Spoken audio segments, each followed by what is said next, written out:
Arestado ang isang mag-live-in partner at 5 pang kasamahan matapos mahuli sa aktong possession at matagumpay na bypass operation na isinagawa ng Dagupan City Police Office sa pamumuno ni Police Lieutenant Colonel Lawrence Kit D. Calob, Officer in Charge, katuwang ang Philippine Drug Enforcement Agency ng Regional Office 1.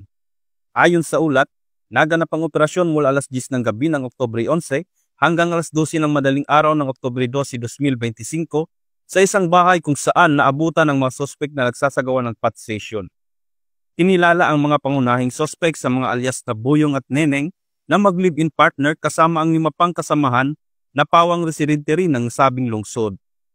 Nasamsam mula sa mga naarestong sospek ang tinatayang 11 gramo ng hinihinalang shabu na nagkakahalaga ng 74,800 pesos at 5.2 gramo ng hinihinalang marijuana na nagkakahalaga ng 640 pesos na nakalagay sa mga transparent plastic sachet. Na-recover din ang iba't ibang drug paraphernalia at bypass money na ginamit sa operasyon. Kasalukuyang nasa kustodiya na ng Dagupan City Police Office ang mga sospek habang inihanda ang kasong paglabag sa Section 5, 11, 12 at 15 ng Article 2 ng Republic Act 9165 o ang Comprehensive Dangerous Drugs Act of 2002.